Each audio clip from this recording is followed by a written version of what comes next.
સુરેન્દ્રનગરના લીંબડી શહેર વેપારી એસોસિએશન દ્વારા કેન્ડલ માર્ચનો કાર્યક્રમ યોજાયો। લીંબડી વેપારી એસોસિએશન તથા સામાજિક આગેવાનો દ્વારા રાજકવિ ચોકથી ગ્રીન ચોક સુધી કેન્ડલ માર્ચ યોજાયો હતો। પહેલગામમાં થયેલા આતંકવાદી હુમલામાં 28 મૃતકોને શ્રદ્ધાંજલિ અર્પણ કરી હતી। લીંબડી શહેર મધ્યે આવેલા રાજકવિ ચોકથી શરૂ કરીને ગ્રીન ચોક સુધી કેન્ડલ માર્ચ યોજાયો હતો। લીંબડી શહેરના વેપારીઓ, લીંબડી શહેર ભાજપ હોદ્દેદારો, આગેવાનો, કાર્યકરો, યુવા મોરચા સંગઠન આ કેન્ડલ માર્ચમાં જોડાઈને મીણબત્તી પ્રગટાવી શ્રદ્ધાંજલિ અર્પી હતી। કાશ્મીરના પહેલગામમાં થયેલા હિચકારા આતંકી હુમલા બાદ સમગ્ર દેશમાં ઘેરા પ્રત્યાઘાતો પડી રહ્યા છે, ત્યારે આ નરસંહારના વિરુદ્ધમાં નાનામાં નાના ગામથી લઈને મોટા મહાનગરોમાં ભારોભાર રોષ ભભૂકી ઉઠ્યો છે। ત્યારે આજે આ કેન્ડલ માર્ચ કાર્યક્રમમાં લીંબડી ધારાસભ્ય કિરીટસિંહ રાણા અને લીંબડી શહેરના વેપારીઓ, ગુજરાત રાજ્ય ગૌણ પસંદગી મંડળ પૂર્વ ચેરમેન અને લીંબડી શહેર તેમજ ગ્રામીણ ભાજપ આગેવાન, નગરપાલિકા સદસ્યો, હોદ્દેદારો, કાર્યકરો, સામાજિક કાર્યકર તેમજ સર્વ સમાજના અગ્રણી ઉદ્યોગપતિઓ તથા સામાજિક સંસ્થાના પ્રમુખો, ધાર્મિક સંસ્થાના સંતો, મહંતો,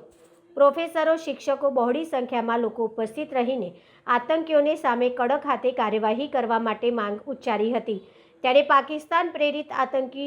વિરુદ્ધ કડકમાં કડક સજા થાય એવી માંગ સાથે મૃતકોને શ્રદ્ધાંજલિ અર્પણ કરી આતંકીઓ સામે ભારે વિરોધ વ્યક્ત કર્યો હતો।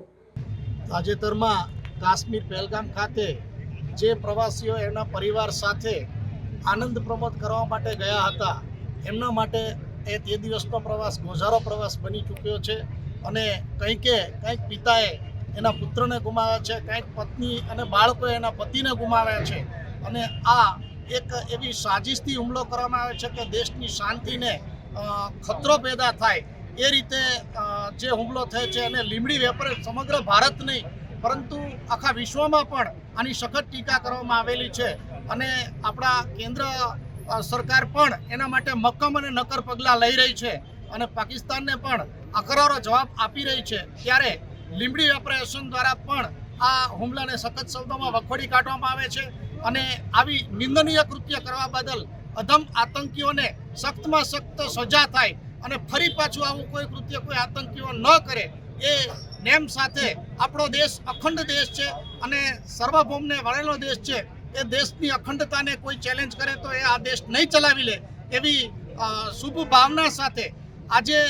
ફરી પાછો આવો હુમલો ન થાય અને દેશની અંદર એક એવો સંદેશ જાય એવા માધ્યમથી, એવા આશયથી આપણે જ્યારે